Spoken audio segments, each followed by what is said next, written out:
Maximize your wealth now. Yes, in business, finance, family, and lifestyle. Think about it. As a certified financial educator, my whole goal for this program originally was to bring business and finance together with spiritual principles and universal laws. And all of it needs to come from the heart. Got it? Maximize your wealth now. Absolutely. Yes.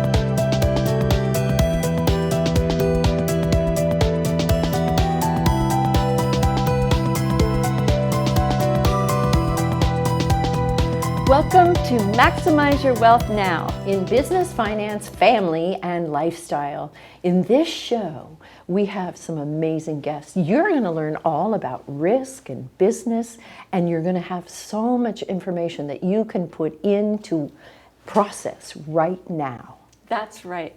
One of our guests is named Ken Foster, and he's been executive coaching for over 20 years. And he's going to share with you how he's building currently an organization that's going to change the world. All right. And our next guest is Luis Lopez, and he is going to share with us how he was Teacher of the Year, and now he's moved into becoming an entrepreneur. And what I love about him is he's going to teach us about risk, because we all know as entrepreneurs that risk is one of our most important challenges. And if we don't take risk and step in to who we are, we will never get there. That's right. So without any further ado, let's get our guests on the set.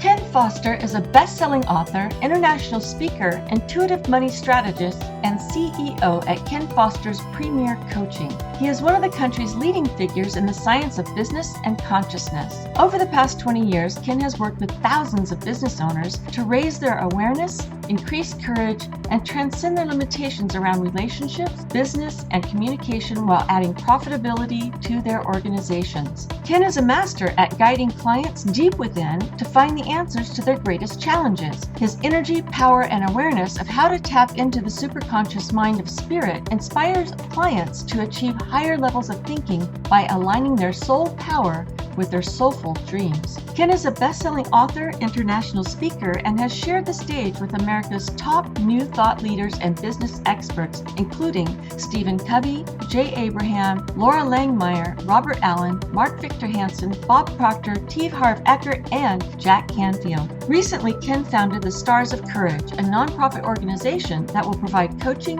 mentoring, and training to raise families from poverty to prosperity. So Ken, share with us what it is you're doing. Well, thank you for asking, and I'm so glad to be here today. What I'm doing is we have a new organization. It's called the Stars of Courage. And the Stars of Courage came out of a need in this country that we have about 50 million people right now in poverty. And we've been giving them entitlement programs over the years. But we have a new way to do this. We're going to give people a hand up with coaching and training and some of the latest technology. So I'm so excited to be able to share some of the steps that we're going through today. And as a listener, I think what I'll give you also is the steps that we're going through to create this business and the steps that you can go through to create your own business. The way I got started was I ended up in Idaho with Senator Stephen Thane and meeting several representatives and state senators up there and eventually the governor, finding out the need for this program. So I started out with the research that needed to be done to find out that in America today we have about 14 national programs that help people that are in need, but 12 of those national programs are for people that are 21 years and under. 2 are for individuals that are 21 years and older. So there's a big gap here. So the first step was the research and doing a lot of research. So that's what I did. Okay, so that makes sense as a first step for anybody that's getting ready to start a business. You know, most of us don't just go out and start with a senator. That's a really good point. Here's what I recommend. And as you know, I've been coaching business owners, entrepreneurs, and executives for over 21 years. So here's where we always start. We start with the vision. And the question is, what do you want? What do you want? So think about that. The vision, what do I want? And let me give you a couple other steps. The second step in is to test your purpose. So it's, why is this important to you? And which is what I had to do with the senator. Even though I had a lot of research and information, it's like, was I really going to be empowered to do this? Is this something that resonates with me, or is it just something I'm making up? And it really resonated with me, so my purpose was powerful, and I started the next step. And then the third step is really what we need to release. So releasing for me is, I had to ask the question, what am I willing to give to this project or give up? So those are the first three steps. But you still didn't get past the senator. Well, I didn't get past them. That, it's very amazing, because when we set a big vision or any vision, right, what happens is the people, places, and things start showing up. In fact, I was sitting in a workshop with a mentor friend of mine, Halise Bridges, and she was up on stage teaching 900 high school children at the time. And I looked at her and I thought to myself, Ken, you've done really well, but you can play a bigger game. And that one thought, I kept thinking that for the next week. And guess what? A friend of mine called me out of the blue from Idaho and said, hey, there's a senator that wants to put together a program to mentor and to coach individuals that fall below the poverty line in the state of Idaho. And I thought to myself, how interesting, how that just showed up out of asking the question. Yes. Yeah. And I totally get that. That's where I wanted you to go with Thank this. you. Because I've started 3 businesses myself, and I don't always just start them with a senator. I mean, I have to really work my way through things to get where I want to go. And anybody who's a new entrepreneur, I love what you said. You really have to test it, because it might be a great idea, but it might not work at all. And those who are in the know with business will tell you the truth. Don't just go to your grandpa or your uncle. Those are my favorites. My uncle says, but the reality is your uncle probably has never been an entrepreneur, doesn't even know how to start a business, so your uncle may not know. Boy, isn't that the truth? I'm curious to know, Lori, what was your biggest aha during the class? Figuring out how to say what I do in 4 to 5 words. This has been so exciting, because now when I network and someone asks me what I do, I can say it so succinctly and very excited, to the point that women say, I want to work with you. Oh, wow. Talk about change. I'm a change agent here, and I tell you, I was resistant, and I did move forward, and I did risk, only because Charlene was so gentle and supportive for that process. I am so excited to be able to reach so many women now, whereas before it was one-on-one, and now I can reach the masses. The masses. Massive visibility for massive income, right? Yes. I've worked with thousands of individuals over the years, and a lot of people come to me because they have asked family and friends and people that love them dearly, but didn't have the business expertise to be able to help guide them into not only their vision, getting clear with what that might be, but their purpose. Why are they doing this? Why is this so important to a person? And then the next step for me is always the strategies. Like, how am I going to do this? So I had to think through, well, let me think. I know a lot of coaches out there, but how am I going to get coaches to go out and help people that are below the poverty line? And of course, the first thing I did was meet Barbara. Right. The universe brought us together. It brought us together just like that. Coach, right? What a better coach. Yeah. Here's somebody that's trained 6,000 coaches or so. So wow, this is a good, thank you, God. Yes. So it is that place where we decide our strategies. So if you're watching this, think about, if you're going to start a business or you're going to start something new, how am I going to do that? And this is an important question to ask. How is this going to happen? And for me, that question takes time. It's not something I went, oh, I have all the steps. In fact, even as we're speaking today, the steps keep revealing themselves as I ask the right questions. Beautiful. beautiful. I love Right that. questions. Questions are so important when it comes to coaching, as we know. So as a coach, and you're executive coach, that's, I imagine, another question that you ask when you're coaching someone is, how are you going to take the next step? And for you, what is the next step? Because Stars of Courage, I just want to say, Stars of Courage is a big vision, a huge vision that I believe will actually impact the world in a great way. Thank you for that. And as you know, I wrote a book called Ask and You Will Succeed.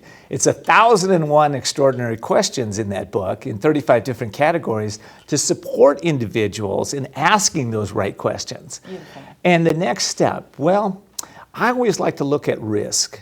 I ask myself, okay, so I know the strategies now. What could possibly stop me or this organization from being able to come into the world, right? And you know, with any business that we're developing, there are risks.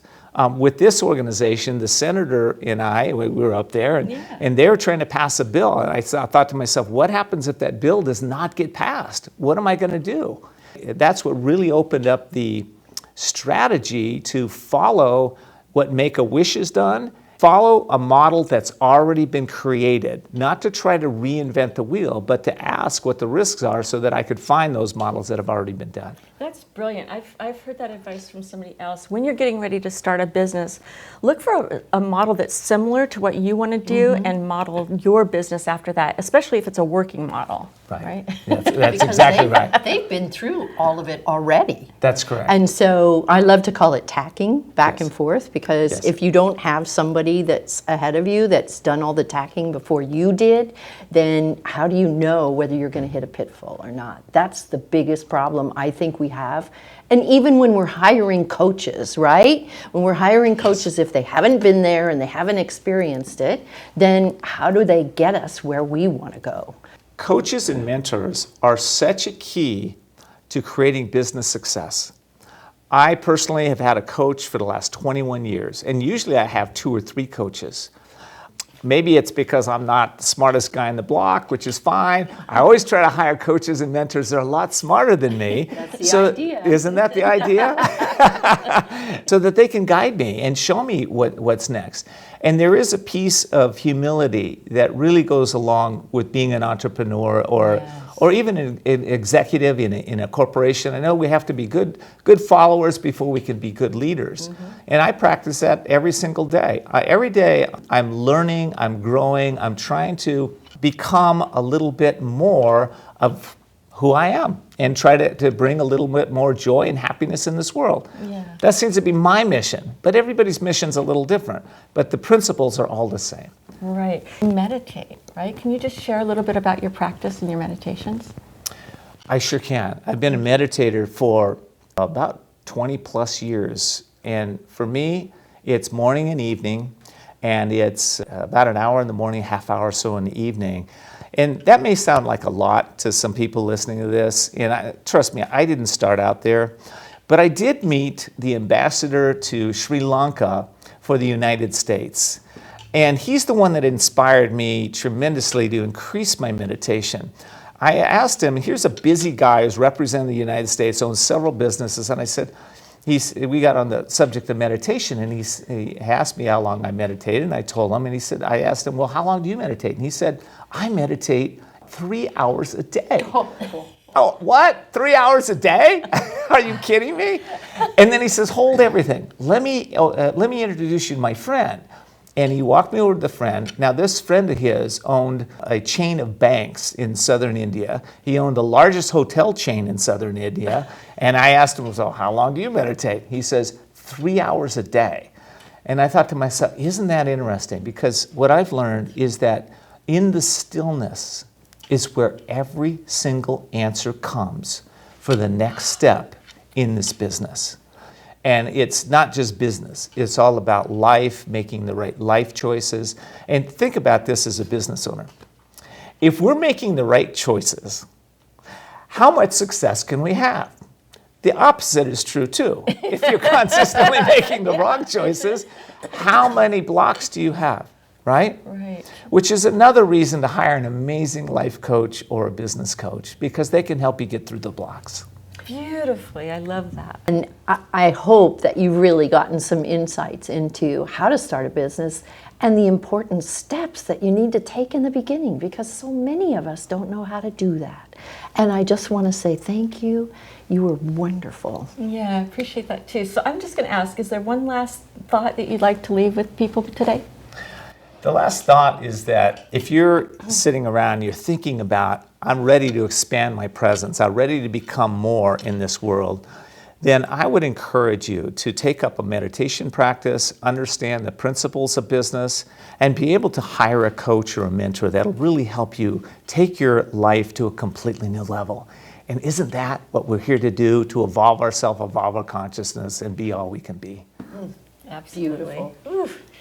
And we'll be right back.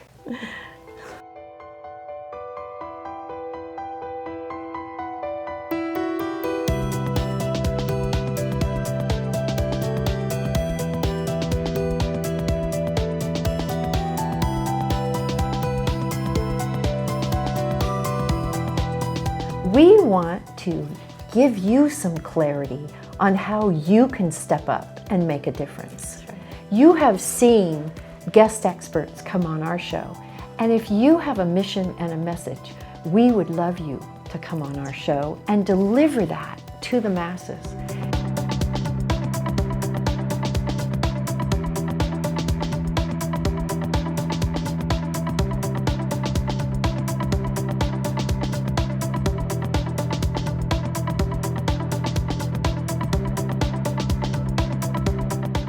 Luis Lopez is an educational leader, a teacher of the year, an entrepreneur, a master facilitator, and strategist. Luis creates, manages, and implements programs that transform organizational culture, pave the way for innovative practices, and enhance organizational performance.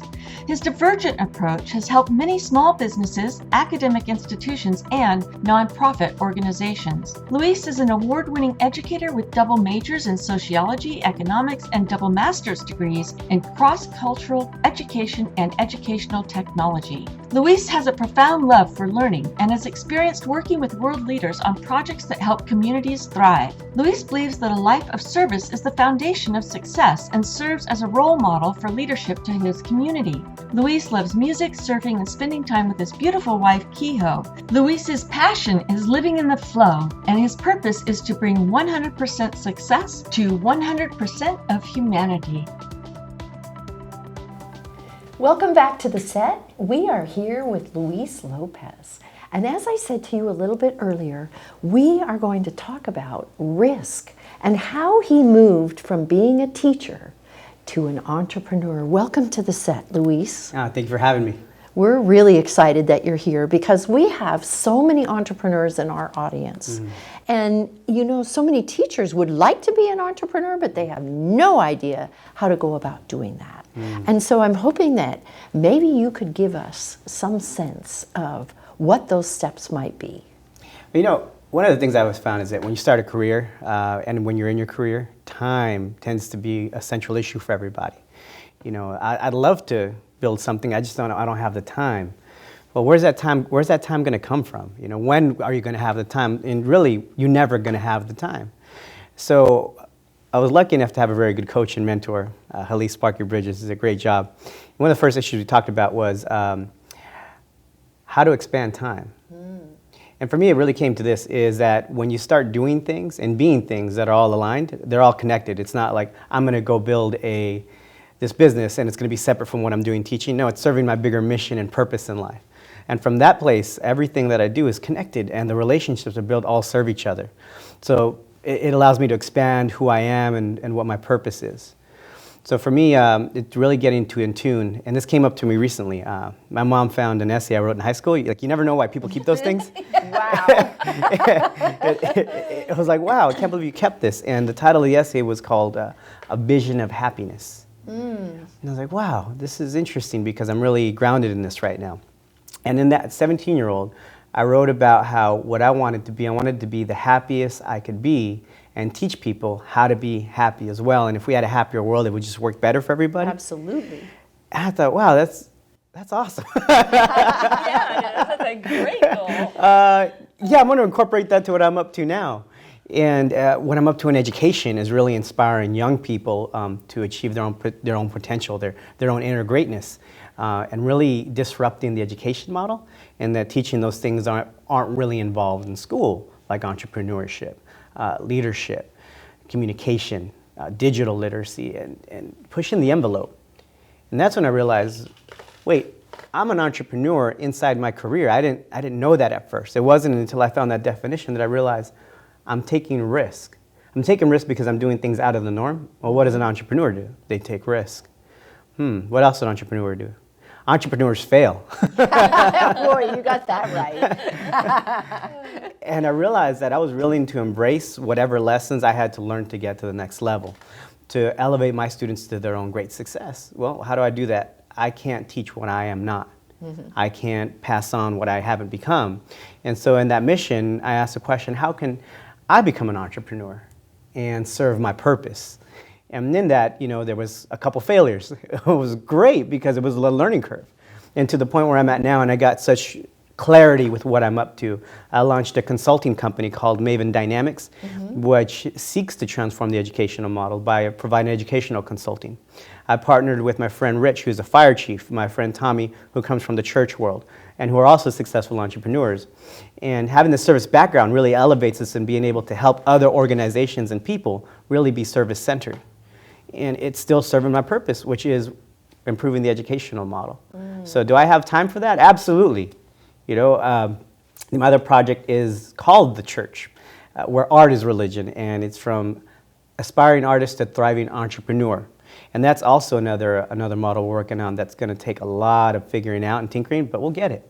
I think that's probably going to be one of the hardest, because artists aren't business people as a rule. I mean, it's highly unusual that they are.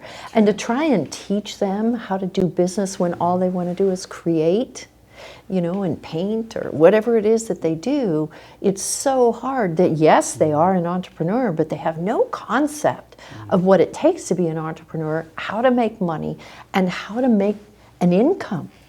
I think that's the toughest thing, don't you? I do too, for an artist, because I guess it's the right brain, right? They're very right brain, so they're very creative, and and the money and the finance and the numbers is very left brain, so it's really not their bailiwick. That's what makes them such great artists, is that they live in the right brain. So. And I agree with that, and that's why you can't really push people to do things that they don't really want to. You want to have them go all in on their strengths, as I was best told one time.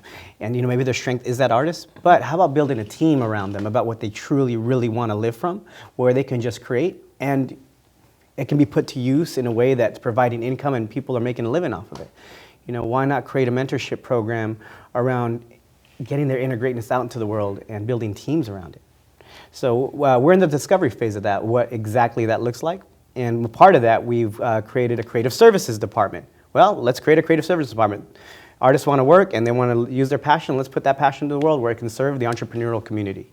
That's really a great idea. So it's a collective of people that maybe are left brain, maybe right brain, but you come together, and as a community of artists and finance people, you can really make a huge difference collective. I love that. And ultimately, it's still within my main purpose of disrupting the educational model. It's providing an alternative to a college education.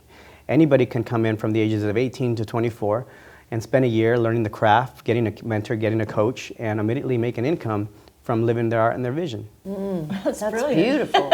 So are you teaching at all now? Are you in the school districts, or are you just an entrepreneur? Oh yeah, I'm still a full-time educator at Chula Vista High School. But it's all these things that I'm learning, all these things I'm becoming, just elevates my ability to teach and being a visible role model and being a visible example of what the transition is and what we can all have, because we all have the same potential to get what we truly want. And I want to say, you've done something very wise. Would you like to know what that is? I would love to. Well, as an educator, you are in the highest tax bracket, right? You make it, they take it. Yes. But because you're an entrepreneur as well, when you're an entrepreneur, then you have a lot of tax write-offs and you get to keep more money in your pocket. So Luis is really doing the right thing. He is an educator, so he has a job and he has an income. And I always tell you, cash flow, number one, right? Cash flow is number one. So he has a job, but he's also an entrepreneur, so he can write off so much and keep more in his pocket. Yes? Oh, absolutely right. Thank you for bringing that up. You're welcome. I'm keeping track of my receipts. I mean, Good. You know, I've got my accounting in place, so when the next year comes, that's all going to come back. Awesome. There's so much. Then people don't know how much they can write off. Oh yeah, and you know, and there's also the perks of being an entrepreneur and being in my career is how it's elevated my career. I can walk into any room with anybody, and I'm not intimidated. I'm like, what's happening? You know, so superintendent, anybody. You know, where I think before when I used to look as my career as a position, you know, I would be, oh, person has this title, but no, we're all here. We're all in a struggle. Everybody has a struggle. Everybody wants to accomplish something, and if I can walk in a room and say, how can I best serve you? It's a different conversation. Totally different. That's yes. beautiful. Absolutely. That's really beautiful. So what is the next thing that you really want to get out there to the world? You know, I told my wife I'm pregnant. That scared her. That means he's going to deliver something any day. She goes, what do you mean you're pregnant? I get pregnant. Is that I'm birthing an idea. I have a curriculum inside of me from all the experiences I've had and all of the people and young people I've been able to help, that I want to get it out there. I want to create a curriculum model, a lesson design that really helps young people achieve their inner greatness outside of the traditional norm. And so, you know, I'm really looking for that strategic partner, those alliances that can help create that. So nice. It's really here, and I can't wait to let it out. Yes, I understand. Darn, he hasn't birthed it yet. We're all dying to know. Oh, well, you've really been wonderful on the show today. It's just, you know, I love how these things just kind of surface that we never even expect. Right. Do you have any final thoughts for our viewers? Well, yeah, you know, on that note, you never know what's going to show up. Is always on the journey for A to B. Something always shows up in the periphery. And I think one of the greatest gifts that showed up on the periphery for me in learning self-love and then teaching self-love, my wife showed up, Kyo. That's right. And oh, she's lovely. This is the greatest gift, and her and our dog are outside, you know, and it's just great. It's the uncertainty, and sometimes uncertainty can be fear, but it's a precipice of uncertainty where life also thrives, and I just really love being there. And thank you for this opportunity to join you guys and have this wonderful conversation. Oh, it's been really fun. This has been a lot of fun and a lot of great insights. Wouldn't you all agree? Yes. Yes, of course.